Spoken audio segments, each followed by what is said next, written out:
অন্তর্বর্তী সরকারের দুই ছাত্র উপদেষ্টা আসিফ মাহমুদ ও মাহফুজ আলমের সঙ্গে জাতীয় নাগরিক পার্টির কোনো সম্পর্ক নেই বলে দাবি করেছেন দলটির আহ্বায়ক নাহিদ ইসলাম। শনিবার এনসিপির অস্থায়ী কেন্দ্রীয় কার্যালয়ে আয়োজিত সংবাদ সম্মেলনে কথা বলেন নাহিদ ইসলাম। তিনি আরও বলেন, তারা রাজনীতি করতে চাইলে সরকারের থেকে বেরিয়ে সিদ্ধান্ত নেবেন। ওয়ালিদ সিদ্দিকীর রিপোর্ট। শনিবার রাজধানীর বাংলা মোটরে অস্থায়ী কেন্দ্রীয় কার্যালয়ে সংবাদ সম্মেলন আয়োজন করে জাতীয় নাগরিক পার্টি। জুলাই সনদ সংস্কার, বিগত ফ্যাসিবাদী সরকার ও তার সংশ্লিষ্টদের বিচার এবং নির্বাচনের রোডম্যাপ একসঙ্গে দেওয়ার জন্য সরকারের প্রতি আহ্বান জানান এনসিপির আহ্বায়ক নাহিদ ইসলাম। আমাদের অন্তর্বর্তী সরকারের প্রতি আহ্বান, জুলাই ঘোষণাপত্র এবং বিচার সংস্কার এবং নির্বাচনের রোডম্যাপ একত্রে ঘোষণা করা।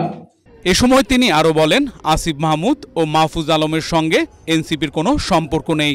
দুই ছাত্র উপদেষ্টা অন্তর্বর্তী সরকারে রয়েছে, তাদের সাথে জাতীয় নাগরিক পার্টির কোনো সম্পর্ক নেই। তারা গণ অভ্যুত্থানের প্রেক্ষিতে গণ অভ্যুত্থানের প্রতিনিধি হিসেবেই সেই সময় সরকারে গিয়েছিলেন, আমিও তাদের মধ্যে সেই সময় একজন ছিলাম।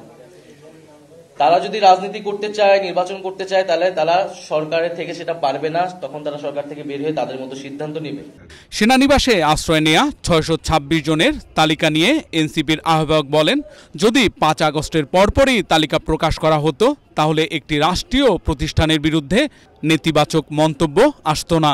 সেনাবাহিনীর প্রতি আমাদের শ্রদ্ধা আছে। সেনাবাহিনী দেশের গুরুত্বপূর্ণ একটি প্রতিষ্ঠান, কিন্তু তার কাজ নয় রাজনৈতিক বিষয়ে সিদ্ধান্ত দেওয়া।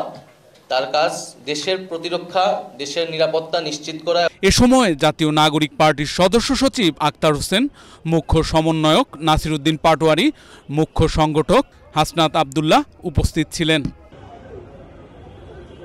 Walid Siddiqui, Asian television, Dhaka.